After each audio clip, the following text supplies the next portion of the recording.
ஒரு மனுஷன் லைஃப்பில் எவ்வளோ பெரிய ஒரு உயரத்துக்கு போனாலும்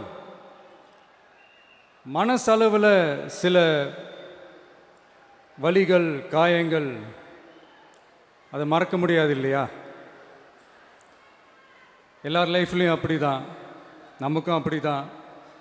நிறையா வலிகள் காயங்கள் எல்லாத்தையும் தாண்டி தான் வந்திருக்கிறோம்.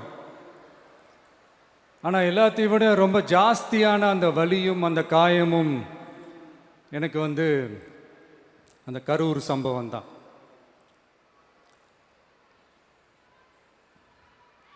மக்களை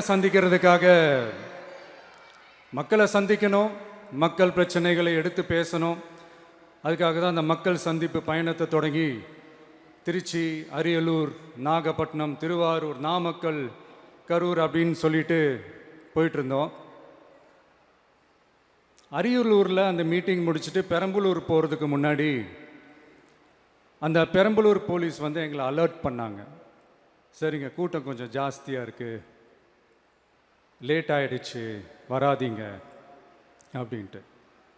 so we had no choice. Police சொன்னால் நம்ம அதை ஒபே பண்ணி தானே ஆகணும். அதே நேரத்தில் பெரம்பலூர் மக்களோட அந்த சேஃப்டியும் மைண்டில் எடுத்துக்கிட்டு ஒரு மன வலியோடவே திரும்ப போயிட்டோம். அதுக்கப்புறம் பெரம்பலூர் தொகுதி மக்களுக்கு மன்னிப்பும் கேட்டோம். அதே மாதிரி நாமக்கல் அந்த மீட்டிங் முடிச்சுட்டு கரூர் வரும்போது அந்த கரூர் போலீஸ் எங்களை அலர்ட் பண்ணியிருக்கலாம்ல.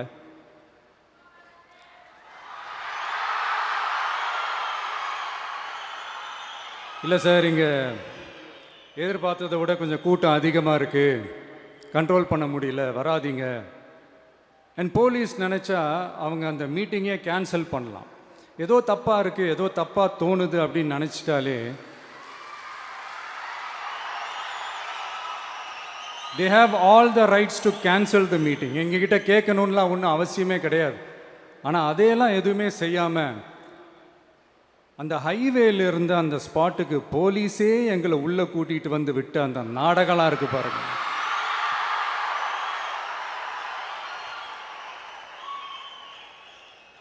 நம்பிட்டேங்க, முழுசாக நம்பிட்டேன். அன்னைக்கு இருந்த அந்த கரூர் போலீஸ் பேசும்போது தேங்க்ஸ்லாம் சொன்னேன் அவங்களுக்கு. எனக்கு தெரியாது இப்படி ஒரு நாடகம் நடக்கும். இதுக்கெல்லாம் யார் காரணம்?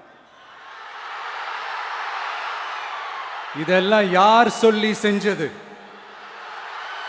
இப்படி பண்ணுங்க, அப்படி பண்ணுங்க, சப்போஸ் அப்படி நடந்தா இப்படி பண்ணுங்க, சப்போஸ் இப்படி நடந்தா இந்த மாதிரி இன்ஸ்ட்ரக்ஷன்ஸ்லாம் கொடுத்து அந்த ப்ரெஷர் போடுறது யாரு?